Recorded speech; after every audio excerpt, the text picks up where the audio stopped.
Bienvenidos, Shabbat Shalom. Es un placer estar aquí nuevamente con ustedes. Deseamos que disfruten este día de reposo y le damos la bienvenida a nuestro hermano Gustavo Nava. Hola, hermana Elizabeth. Muchas gracias nuevamente por estar aquí con ustedes para compartir la palabra, la porción que toca en el día de reposo.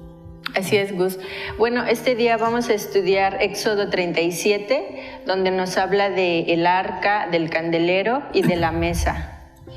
Primeramente vamos a iniciar con el arca. Dice que el arca también es llamada el arca de la alianza, el arca del pacto, el arca de Yahweh. Son algunos de los otros nombres con los que se les conoce al arca. El arca del testimonio también. Así es. Como lo dice en el capítulo 37 de Éxodo. Hizo también Bezaleel el arca de madera de acacia, cuya longitud era de 2 codos y medio, su anchura de codo y medio y su altura de codo y medio. La recubrió de oro puro por dentro y por fuera e hizo una moldura de oro alrededor. Además fundió para ella 4 anillos de oro y los puso en sus 4 patas, 2 anillos a un lado de ella y 2 anillos al otro lado. Hizo también varas de madera de acacia y las recubrió de oro, y metió las varas por los anillos a los lados del arca para llevar el arca. Hizo asimismo una cubierta expiatoria de oro puro, cuya longitud era de 2 codos y medio y su anchura de codo y medio. Hizo también 2 querubines de oro, los hizo labrados a martillo en los 2 extremos de la cubierta expiatoria. Un querubín en un extremo y un querubín en el otro extremo. De una sola pieza con la cubierta expiatoria hizo los querubines en sus 2 extremos. Y los querubines extendían por encima sus alas, cubriendo con ellas la cubierta expiatoria, estando sus rostros uno frente al otro. Los rostros de los querubines estaban vueltos hacia la cubierta expiatoria. Así es. Bueno, la primera parte, en el primer versículo, nos habla de la madera de acacia. Ya habíamos platicado antes que la madera de acacia representa la naturaleza humana de Cristo. Dice que él tenía un carácter sólido y una norma elevada. Bueno, esta parte me hace recordar que Cristo tenía un carácter muy, digamos, muy establecido. Él no era así como nosotros, como los hombres que a veces decimos una cosa y luego decimos otra, sino más bien que él lo que decía, eso hacía. Él era una persona muy recta, muy correcta en su vivir. También las medidas del arca, dice que, por ejemplo, la longitud que era de 2.5, dice que es la mitad del 5 y las otras 2 medidas son la mitad del 3. Dice que si la arca representa a Yeshua, necesita su otra mitad. Entonces dice que nosotros, la iglesia, somos esa otra mitad para ser el complemento de esa arca. Así es, así como Yeshua, lo que mencionabas, hermana Elizabeth, que somos nosotros madera de acacia, así lo mismo fue el Mesías en su carácter, en su naturaleza humana. Él tenía dos naturalezas, la humana como nosotros, pero él también tenía la naturaleza divina. Es por eso que se diferencian totalmente de nosotros, porque él nunca pecó, porque él es Dios mismo, estando presente aquí, siendo hombre. Y precisamente lo que hablas de la mitad por la cual se tomaron en cuenta las medidas, la mitad de una medida es la mitad de otra, está hablando del equilibrio que tiene que haber entre el hombre y el Mesías operando en nosotros para que podamos dar testimonio de su vida. Así es, y es que dice que la iglesia o nosotros como hombres somos ese complemento para que sea una unidad perfecta. Así es. En el arca del testimonio, ¿por qué se le dice testimonio? Como tiene otros nombres también, el pacto, el testimonio.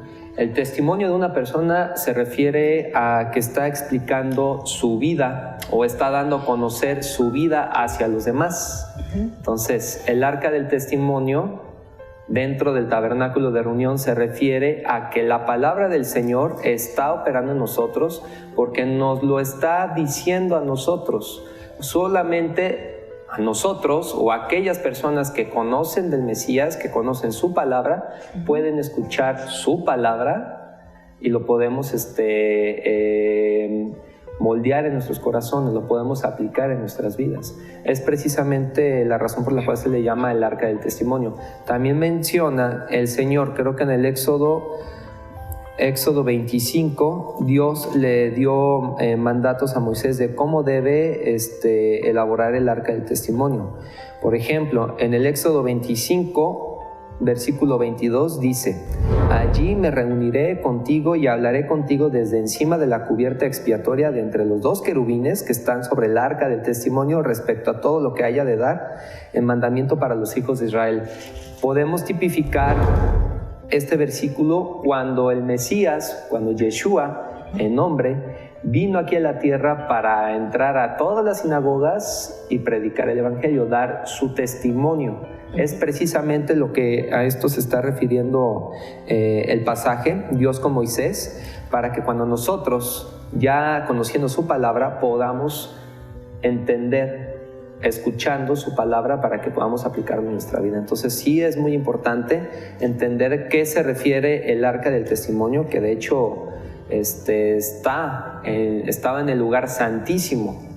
Eso quiere decir que ya estar en el lugar santísimo, tuvimos que haber pasado por una transformación, el nacer de nuevo en el Mesías para que podamos escucharlo, que de hecho es lo que da el acceso a la siguiente lectura de los siguientes objetos que estaban en el tabernáculo. Si me permites leerlo en el versículo 10.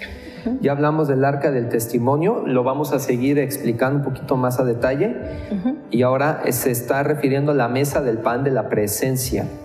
Dice aquí: hizo también la mesa de madera de acacia, cuya longitud era de 2 codos, su anchura de 1 codo y su altura de codo y medio. La recubrió de oro puro y le hizo una moldura de oro alrededor. Hizo en torno de ella un marco de 1 palmo menor de anchura e hizo alrededor de ella una moldura de oro para su marco. Le fundió asimismo 4 anillos de oro, los cuales puso en las 4 esquinas que correspondían a sus 4 patas. Los anillos estaban cerca del marco como sostenedores por los cuales habían de pasar las varas para llevar la mesa. Hizo las varas de madera de acacia para llevar la mesa y los recubrió de oro. También hizo de oro puro los utensilios que habrían de estar sobre la mesa, sus platos, sus tazas, sus tazones y sus jarros con los cuales habrían de derramar las libaciones. Derramar las libaciones, hermana Elizabeth, se refiere los materiales que Bezaleel tuvo que reunir para poder moldear, formar todos los elementos que componen el tabernáculo. Tipifica nuestro proceso en la vida, por lo cual tenemos que ser así transformados. Él con martillo estuvo dándole forma a cada uno de los objetos. Y el golpear con martillo para darle forma representa el sufrimiento que tanto el Mesías como nosotros hemos de padecer para que podamos ser transformados y ser como Él en nosotros. Por eso todo el material que compone los elementos está hecho de madera de acacia. Como lo habíamos mencionado anteriormente, nosotros somos esa madera como hombre en nuestra naturaleza pecaminosa. Sin embargo, estamos cubiertos de oro, que significa, que representa la divinidad del Mesías, es decir, su espíritu que está sobre nosotros y en nosotros. Nosotros que tenemos nuestro espíritu de hombre, tiene lazo con el Espíritu Santo que viene del Mesías. Entonces es precisamente lo que debemos, lo que tenemos que reflejar en nuestras vidas a través de esto, de esta explicación que nos pone Dios a través de Moisés. Toda la construcción del tabernáculo tiene un propósito fundamental en nuestras vidas y debemos seguirles. Así es, y es que, como tú lo mencionabas, el oro representa esa divinidad, digamos ese espíritu que entra con nosotros, esa unión que se hace del oro con la madera de acacia. También dice que nuestra cubierta, si recuerdas, la arca estaba cubierta de oro, representa ese espíritu del Señor que es el que nos guarda, es el que también nos redarguye cuando vamos a hacer algo indebido. De hecho, está mencionando aquí que tanto el arca del testimonio como la mesa del pan de la presencia tienen las mismas medidas de codos. de altura y de anchura. Y le puso a cada uno, a ambos objetos, 4 anillos de oro. Bueno, según la palabra dice, lo que está explicando, los anillos que tienen la forma redonda significa la divinidad del Mesías, que es eterno, infinito, no tiene fin. Y dentro de los anillos se ponen las varas, que son que funcionan como sostenedores para que podamos llevar el arca del testimonio y también la mesa del pan, de la presencia del Señor, sin que, y aquí lo dice en uno de sus pasajes en Éxodo 25, en el 17, no, perdón, en el 15, las varas quedarán en los anillos del arca, que no se quitarán de ella.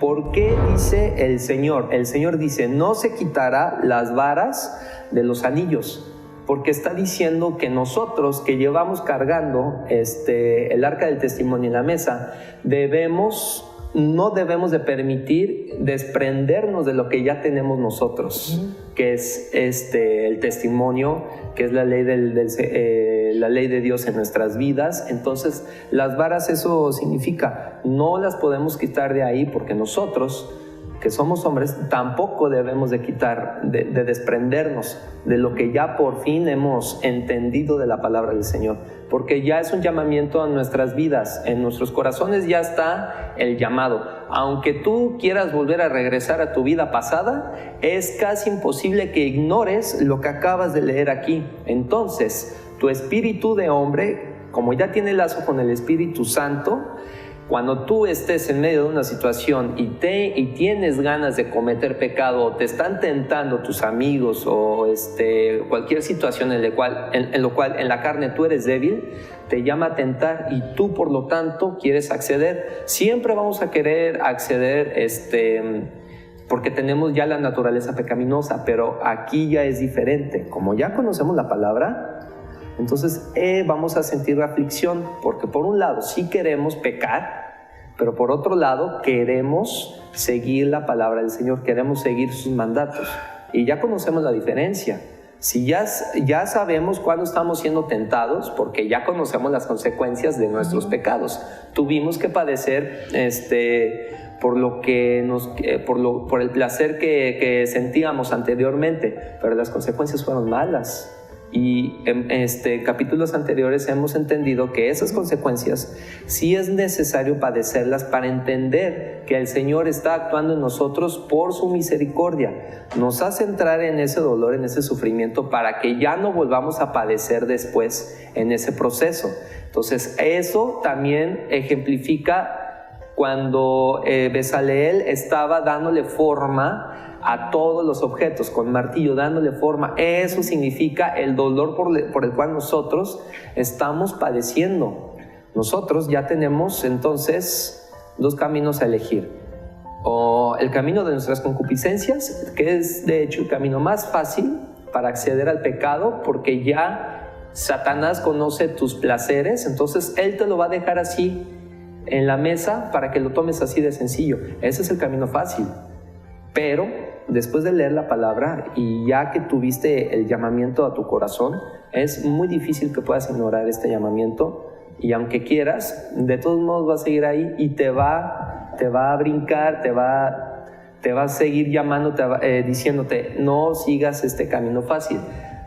Este camino es el difícil, pero es el correcto, es el camino estrecho, pero es necesario para que puedas llegar a la paz, a esa paz que tanto tú como los hombres hemos querido llegar a sentir.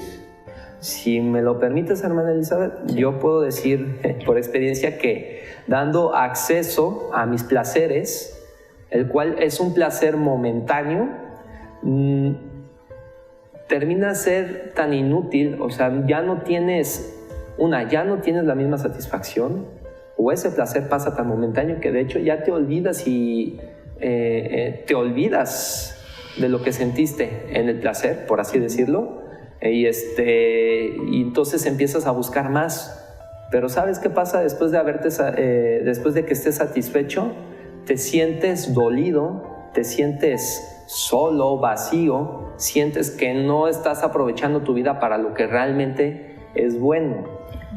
Entonces, si ya llegamos a esta reflexión, lo que queda y que es lo más importante es dedicar ya tu vida al conocimiento de la palabra para que podamos entender que necesitamos pasar por ese camino estrecho para llegar a esa paz que tanto anhelamos.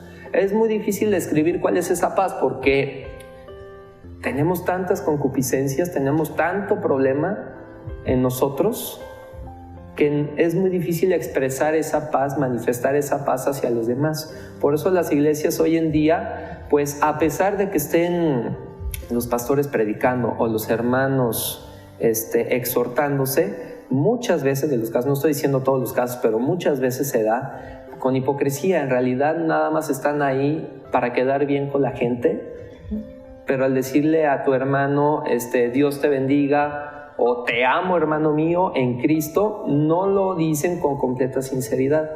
Pero eso, pues bueno, ya es según el corazón de cada quien. El Señor trabaja en cada uno de nosotros. No estoy diciendo todos los casos, sin embargo, esa paz que queremos alcanzar todos, solamente lo podemos llegar a obtener si andamos en este camino estrecho.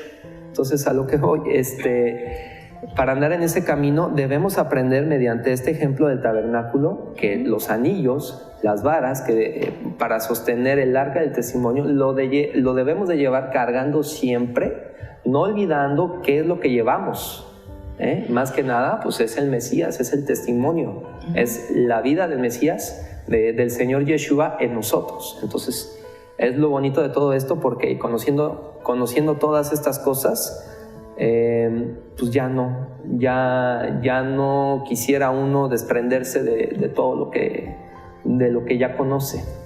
Así es. Bueno, ahorita que hablabas de los 4 anillos y de los 4 codos, dice que estos 4 representan los ángulos de la tierra.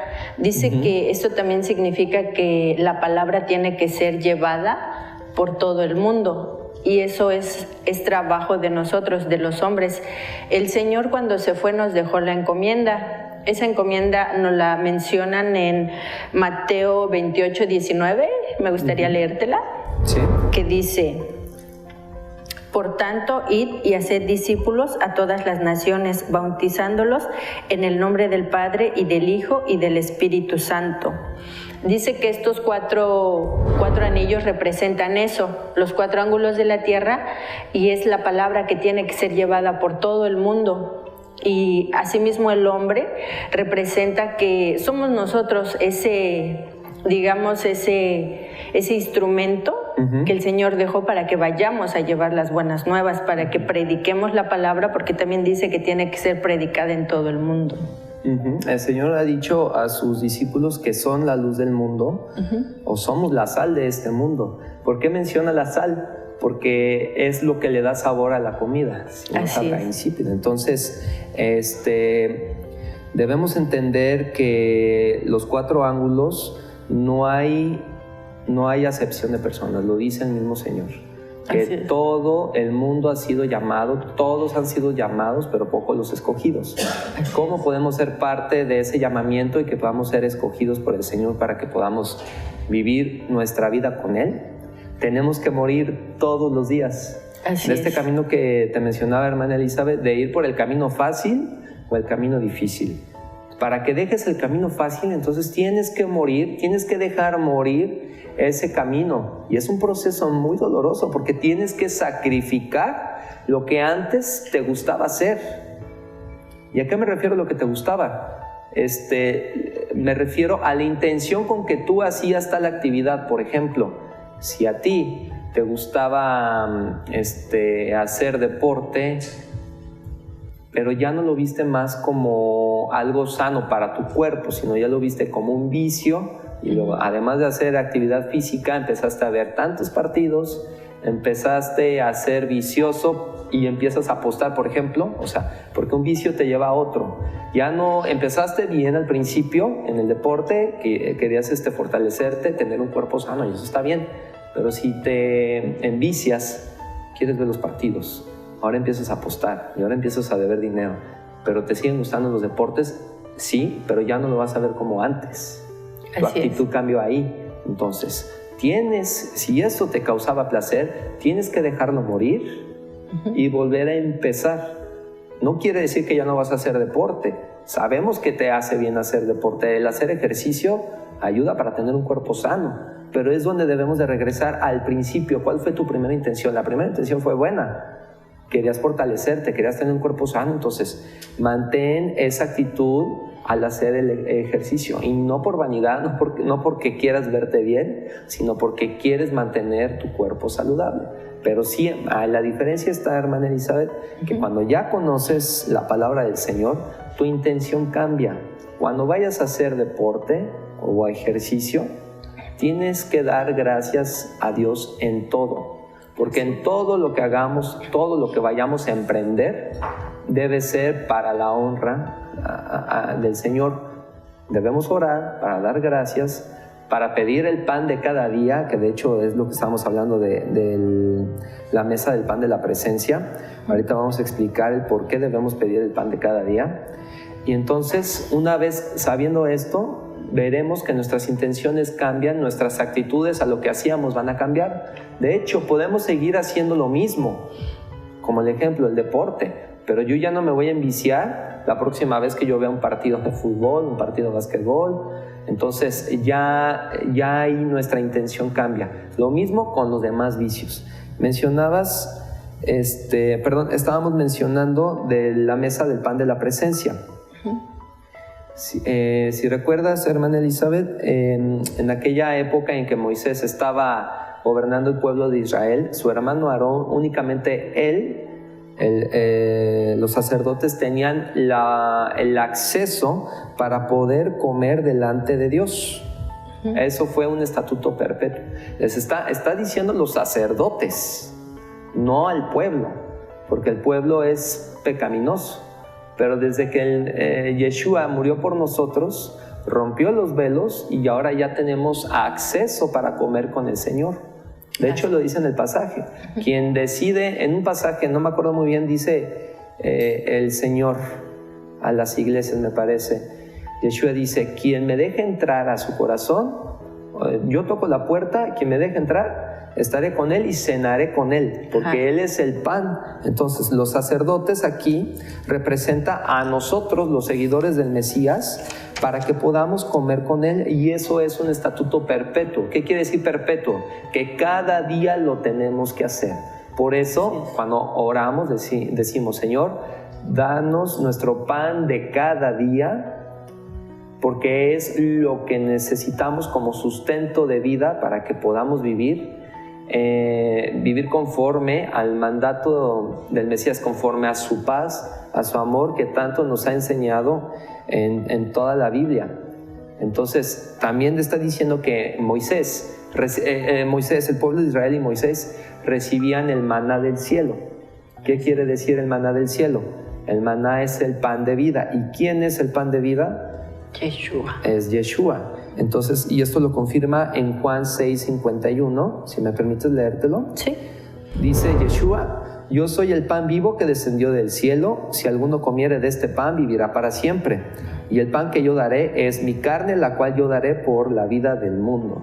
Entonces, cada vez que comamos nuestro pan, cada vez que recibamos nosotros el sustento, debemos recordar cuando el Mesías dio su carne como pan o como sacrificio vivo por nuestra vida. Entonces, sí es profundo, sí es muy serio todo esto de lo que estamos platicando, para que entendamos nosotros que todos los días tenemos la oportunidad de comer de ese pan. Nada más está en nosotros en tomar la decisión de la próxima vez que vayamos a cometer un acto, pensar, o es para satisfacer mis concupiscencias, mis placeres, o es que lo hago con la intención de poder acercarme cada vez más al Señor. ¿Cuál es mi intención de hacer esto para obtener algo a cambio? ¿Qué es lo que voy a querer obtener a cambio? Así es, Gustavo. Bueno, y cuando tú hablabas de los sacerdotes, también tenemos que recordar que los sacerdotes, antes de que se acercaran al Padre, se santificaban.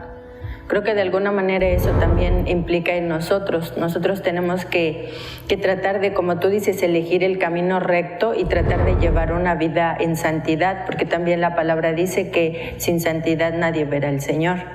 Tenemos que esforzarnos cada día para santificarnos, para ser mejores personas y no dejarnos llevar por nuestras concupiscencias, como tú lo decías. Sí. Tenemos que esforzarnos por ser cada día mejores. Pero ¿qué te parece si en un momento continuamos con el tema? Vamos a un breve corte.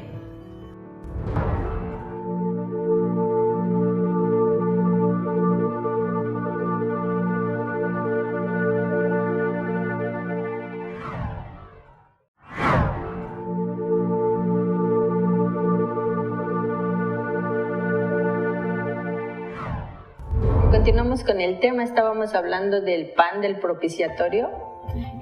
También me gustaría retomar el tema de los querubines que estaban sobre el arca del pacto. Dice que el hecho de que estuvieran labrados con martillo significa lo que tú ya habías mencionado, que los sufrimientos de Yeshua, dice que él en esos sufrimientos también representaba la gloria del Señor. También me gustaría leerte Juan 1:14, donde dice: y la palabra se hizo carne y fijó tabernáculo entre nosotros, y contemplamos su gloria como del unigénito del Padre, llena de gracia y de verdad. Esto quiere decir que el Señor, cuando vino, cuando sufrió, cuando estuvo ahí, representaba la gloria de Dios, y esto hace hincapié en lo de los querubines, donde los querubines dice que manifestaban esa gloria. También nos dice que en la palabra no se dice el peso ni las medidas exactas de los querubines. Dice que esto porque la gloria de Dios es incalculable, dice que es algo misterioso, es algo que no podemos saberlo, que tal vez nosotros con nuestra poca capacidad, porque sabemos que la capacidad de Dios es mucho mayor que la de nosotros, yo creo que es inimaginable, no podemos imaginarnos la gloria de Dios. Exactamente. La gloria lo da el Señor, solamente Él, y se lo da a los hombres si es que andamos en sus caminos. Otro dato importante es que lo mencionábamos hace poco. Nosotros, el Mesías llama al hombre, porque el hombre nosotros madera de acacia, y también somos las varas, que también está hecho de madera de acacia y cubierto de oro, pero llama al hombre para que podamos llevar la palabra en nosotros. Esto quiere decir que el Mesías vino para darnos el pan, para darnos su espíritu, y que llevemos cargando el arca del testimonio. Eso quiere decir que el Señor depende de nosotros, de que llevemos su palabra hacia las demás naciones, así como Él nos lo dio a nosotros. Él nos dio el pan, el maná, para que podamos creer de que Él vino al mundo para salvarnos. Así nosotros lo tenemos que hacer. De hecho, hay un pasaje que está interesante, en que nos está ejemplificando el Señor, más bien nos explica el por qué el Señor nos da el pan y nos da de su pan para que podamos dárselos a los demás. Los creyentes, nosotros, somos portadores del pan y lo debemos dar con gracia. Y esto lo confirma en Colosenses 4:6. Dice: sea vuestra palabra, es decir, el pan, lo puedo traducir así, sea vuestro pan siempre con gracia, sazonada con sal, para que sepáis cómo debéis responder a cada uno. Eso quiere decir que nosotros, una vez conociendo la palabra, tenemos la misión de compartirlo, de darlo. Sí, también el Señor en su palabra dice que lo que de gracia nos fue dado, de gracia también lo tenemos que dar. Lo tenemos que dar, exactamente.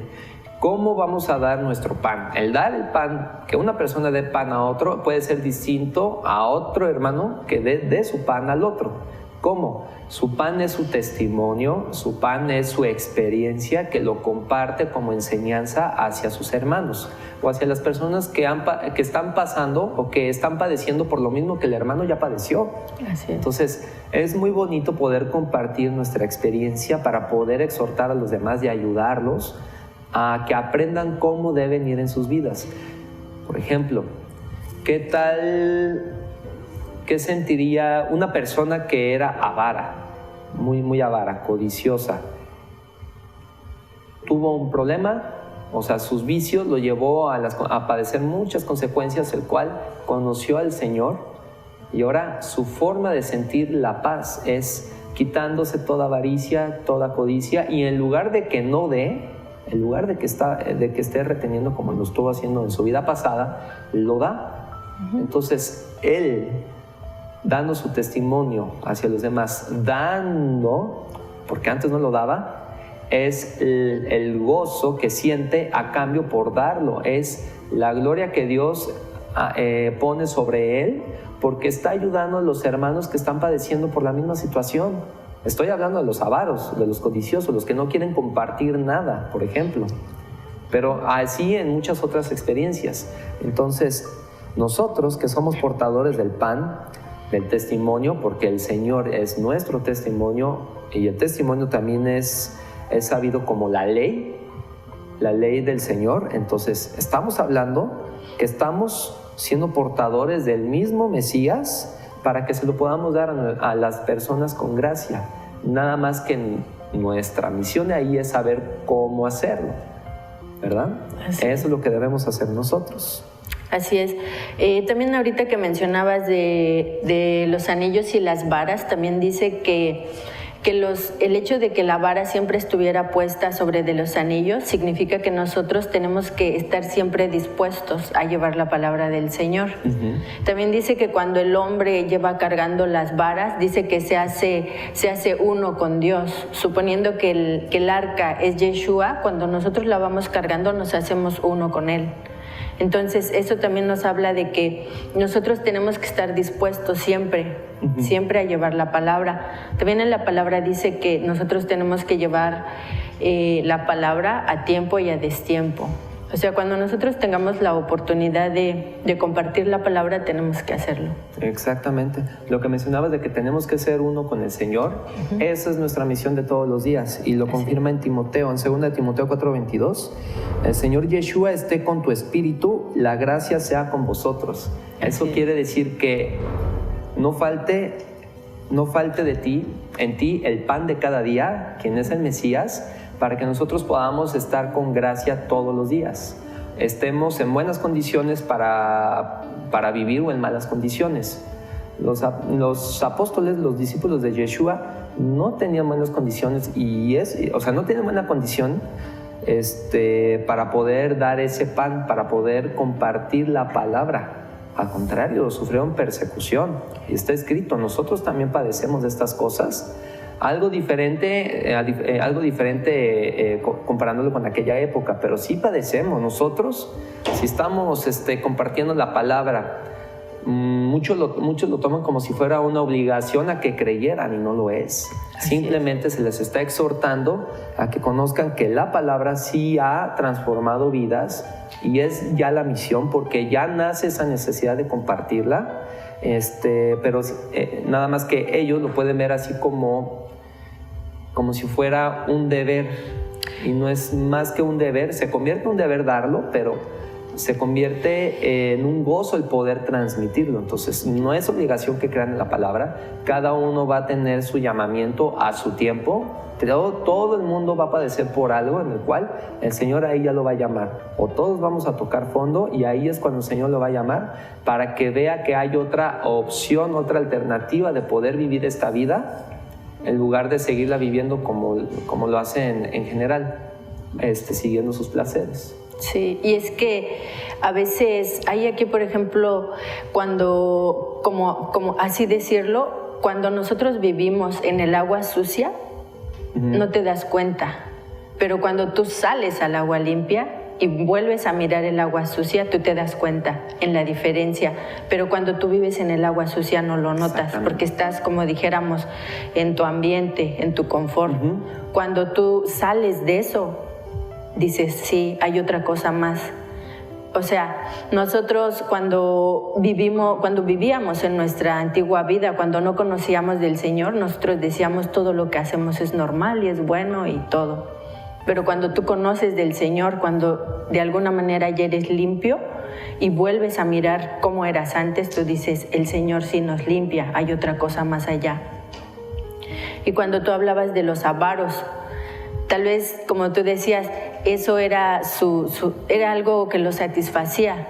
El hecho de tener riquezas, de tener poder, de, no sé, de tener carros lujosos. Fama, todo. O sea, Fama, que seas ajá. el centro de atención y todo el mundo te diga, bueno, no todo el mundo, o sea, el círculo en donde tú estás, Sí. pues, te alabe de alguna manera, ¿no? Que te Así diga, mira, él es un buen ejemplo de vida porque, tiene dinero. porque tiene todo, ¿no? Entonces todo el mundo le hace caso. Así es. Pero cuando tú sales de eso, cuando ya conoces del Señor, o sea, tú te das cuenta que eso no te satisfacía, que hay algo más allá que te puede satisfacer. Exactamente. Y ya miras las cosas de otra manera. Pero ¿cómo nos damos cuenta que estamos ciegos, por ejemplo, de que estamos en pecado? Entonces, hay una forma de saberlo.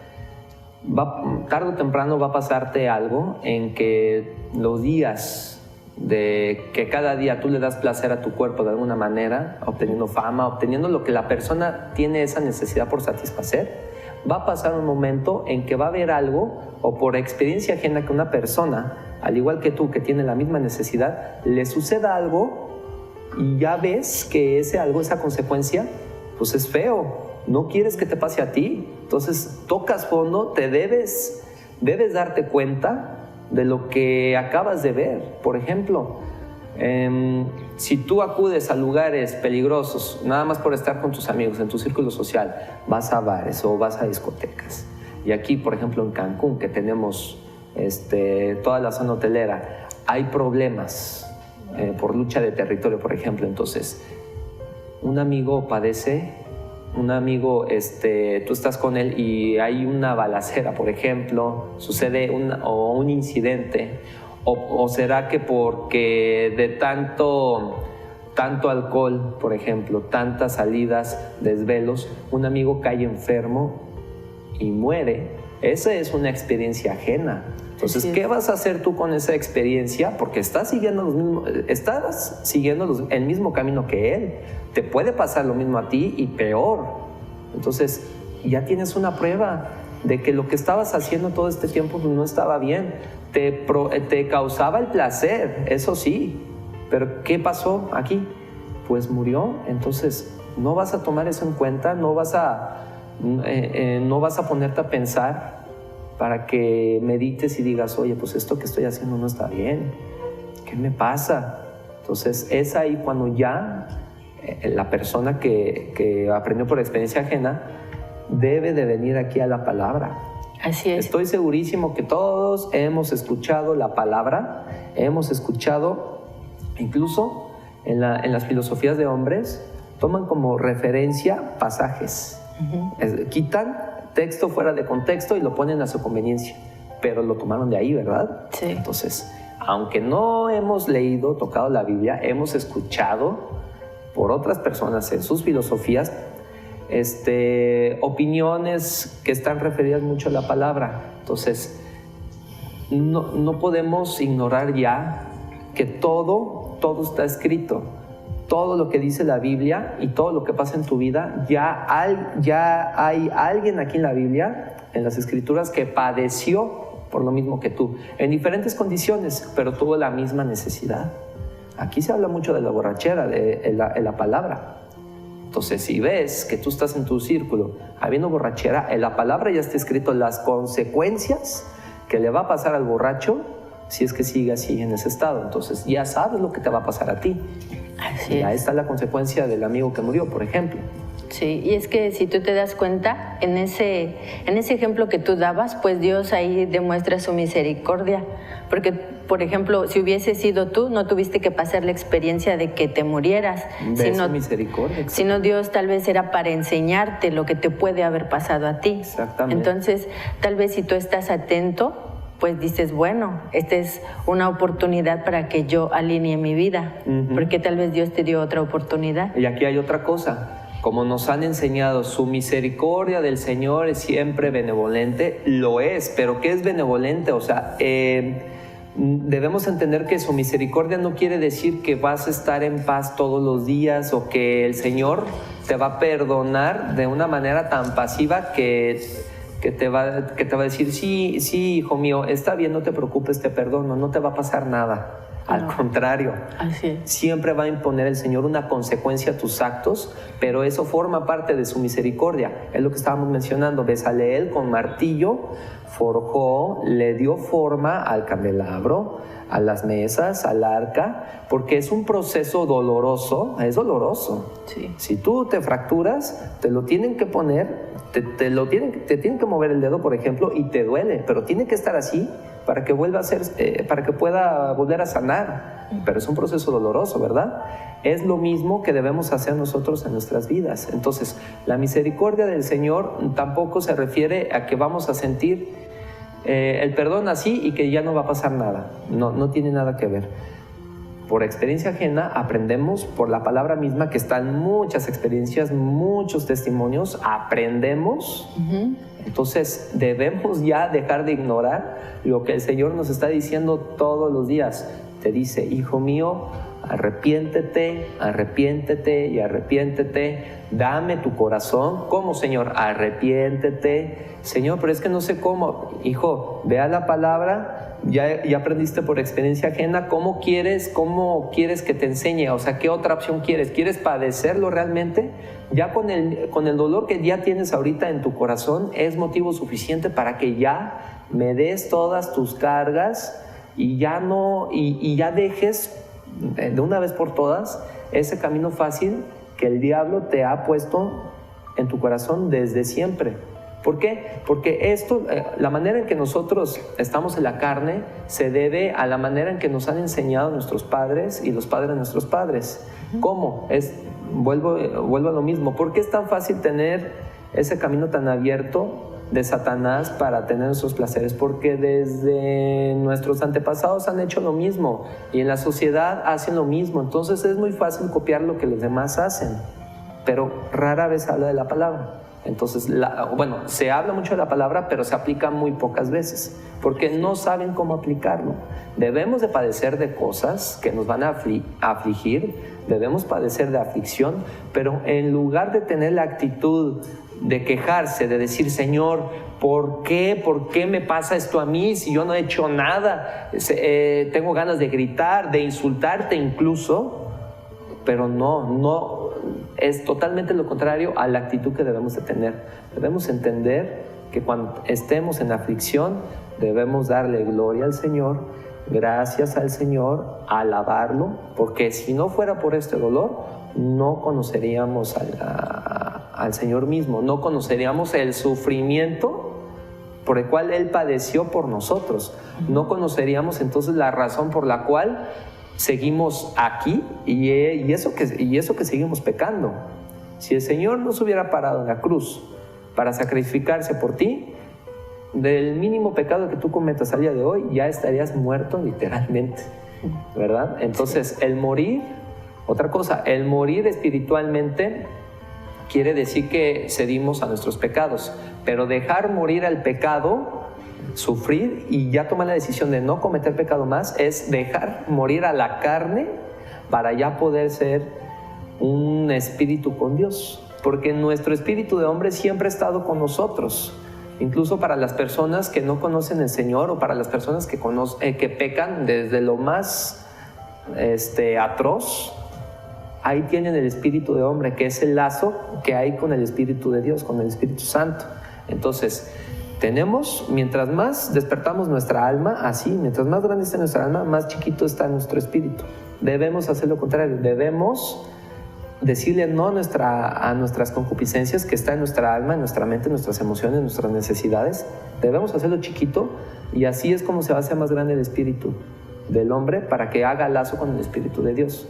Es con base a nuestras experiencias, con base a nuestras decisiones, el que va a permitir que el espíritu de hombre vuelva a ser grande y vuelva a ser uno más bien con el Espíritu de Dios. Eso es en lo que debemos enfocarnos. Así es. Y es que también en la palabra de Dios dice que cuando Dios nos toma por hijos nos escarmienta. También esto lo podemos asimilar con nuestros padres. Si nuestros padres nos corrigen cuando nos portamos mal, si nos llaman la atención y a veces hasta si nos jalan las orejas, es por nuestro bien. Y después tal vez uno dice, bueno, gracias que me jalaste las orejas para no hacer lo malo. Y yo creo que es lo mismo con Dios. Yo creo que nosotros, aunque es difícil, nosotros a veces preferimos que el Señor nos dé un jalón de orejas para que corrijamos lo que estamos haciendo y al final esa corrección que el Señor nos dio pues nos sirva para enmendar cosas que tal vez no nos damos cuenta. Y dime, hermana Elizabeth, ¿un jalón de orejas duele o no duele? Pues sí, duele. ¿Verdad? ¿Verdad que duele? Pero sí. ¿Por qué tiene que doler? Para que entiendas que ya no lo debes de cometer otra vez. Así es. Es lo mismo, creo que en Romanos 7 dice, está hablando sobre, Pablo está hablando a los romanos de que si la ley es pecado, tenemos aquí por entendido que el testimonio, que es Yeshua, es también la ley. Entonces, el tener la ley en nosotros es pecado, no lo es. Pero ¿por qué está establecida la ley? Para entender lo que no debemos hacer, lo que sí debemos hacer y lo que no debemos hacer. Y eso lo podemos ejemplificar con una situación de madre o padre a hijo o hija. Por ejemplo, que la madre le diga a su hijo, hijo, no toques el fuego. ¿Por qué, mamá? Porque te vas a quemar. ¿Por qué razón le dice eso? Porque ya lo ha puesto anteriormente, alguien ya ha puesto la mano sobre el fuego y se quema. Por eso está la instrucción, no pongas tu mano en el fuego. Así es. Es lo mismo con la ley. La ley está hecha porque ya han pecado personas anteriormente, entonces ahí está, no matarás, no hurtarás, no dirás falso testimonio. ¿Por qué están todas esas? De decir no, porque ya lo han hecho antes. Entonces es lo mismo con nuestras concupiscencias. Ya conociendo la palabra, para la próxima vez que nosotros queramos pecar según nuestros placeres, debemos decirles que no. ¿Pero por qué? ¿Por qué no lo puedo hacer? Porque ya está escrito en la ley, no lo hagas porque va a pasar esto. Y ese es el proceso que duele. Por eso recibir al Mesías es un proceso doloroso, pero necesario para entender todas las cosas que vienen aquí escritas en la palabra. Así es, Gustavo. Y es que hace ratito tú hablabas de la paz, que sobrepasa todo entendimiento. Y es que cuando el Señor se fue, Él dijo que nos daría una paz, esa paz que sobrepasa todo entendimiento. Y si tú lo buscas en el diccionario, cuando dice paz, dice cesión de guerra. Entonces, ahí es donde el Señor nos dice que su paz es diferente a la que menciona el mundo. La paz que el Señor nos habla es esa paz interior, ese gozo que tú tienes en tu ser cuando las cosas no van bien, que hay algo que tú dices, bueno, tú tienes que estar tranquilo y en paz. A pesar de las circunstancias. En gozo, ¿verdad? Así es. Entonces, ¿en dónde está tu gozo? El gozo del hombre, si es que está en los caminos del Mesías, como nos han enseñado, de Yeshua, el gozo no se mide por lo que tenemos, sino por lo que somos para el Señor. Porque el Señor opera nuestras vidas y conforme nosotros lo vayamos siguiendo, más gozo vamos a tener a cambio. ¿Pero qué gozo? Estoy gozoso porque tengo esto material, porque tengo mucho dinero, porque tengo mi empresa y la empresa me da muchas riquezas, me da mucha fama, me hace ser una persona importante. Pero ese no es el gozo al que nos referimos. El gozo es que cada día podamos tener vida. El gozo es poder compartir a los demás tu experiencia, tu testimonio, para que sirva como pan a las personas que necesitan de ese pan para hacer que ellos aprendan de ti, porque tú has aprendido del Señor. Entonces, no quiere decir que nos vamos a glorificar en eso porque ya somos buenos, porque ya somos aceptos. Al contrario, tenemos una responsabilidad. Una vez comido este pan del conocimiento, ya nace en nosotros la responsabilidad de poder transmitirlo. Entonces, es buenísimo que estemos hablando de esto, porque debemos de considerar la próxima vez que nosotros queramos actuar, conocer la intención por la cual vamos a actuar. Todos los días estamos propensos a cometer pecado, voluntariamente o involuntariamente. Todos los días debemos dejar morir a la carne, debemos pedir perdón, pero también debemos de dar gracias por todo lo que nos está pasando. Sí, si me permites leer ahorita que hablabas del pan, en Juan 6:51 dice, yo soy el pan vivo que descendió del cielo. Si alguno come de este pan, vivirá para siempre. Bueno, en esta parte el Señor nos dice que Él es nuestro pan que descendió del cielo. Y esto me hace pensar que todos necesitamos de ese pan, todos por naturaleza necesitamos alimentarnos, pero algo que también es muy importante es alimentarnos de la palabra del Señor, de alimentarnos de Él, de cada día estar en su palabra, de esforzarnos por ser cada día mejores. Exactamente. Y pues así Gustavo, esto es algo muy importante. Y también me gustaría mencionarte que en la Arca del Pacto estaba el maná. Exactamente. El maná que descendió del cielo, estaba la vara de Aarón y estaba la ley de Moisés, los 10 mandamientos que el Señor le dio. Y todo eso tipifica a Yeshua. Así es. También en el libro de Juan, capítulo 6, en el versículo 57 dice, así como me envió el Padre viviente y yo vivo por el Padre, asimismo el que me come, él también vivirá por mí. O sea, está muy claro lo que está diciendo. Él está explicando que él estuvo presente en el pueblo de Israel cuando Moisés los estaba gobernando, en el desierto, los estaba liderando en el desierto. Él les estaba dando a entender que es el pan de vida que Moisés les dio a sus hermanos para que comieran por mandato del Señor. Siempre caía pan del cielo. Y aquí nos está explicando, o sea, ¿qué otra explicación queremos encontrar fuera de la palabra para entender mejor? Aquí está clarísimo. Entonces, si no entendemos cosas de la palabra, si no entendemos el pan del que estamos comiendo, entonces hay que seguir investigando la misma palabra. Come. Aunque no quieras, aunque no puedas entenderlo completamente, pues vas por niveles. Es lo que hemos aprendido en las porciones del Parashá. Nosotros vamos por niveles. El Pardes, estamos en el nivel 1, que quiere decir lo superficial. Estamos leyendo, por ejemplo, el contexto histórico. Y tal vez no entendemos por qué el Señor le mandó a Moisés que construyera el tabernáculo con tantos centímetros, tantos metros de altura, o codos más bien, codos. Pero ya lo vamos a entender en el siguiente nivel. Lo mismo, entonces tenemos que leer siempre la palabra, siempre. Y así es como lo vamos a poder comprender un poquito mejor. ¿Cómo? Al sentirnos identificados. Aquí hay historia de la vida de muchas personas que padecieron por el Mesías. Estoy seguro que en una de ellas tú te vas a sentir identificado. Y en los Proverbios, por ejemplo, hay mucho consejo. En los Salmos de David, por ejemplo, que él también cometió muchísimos pecados.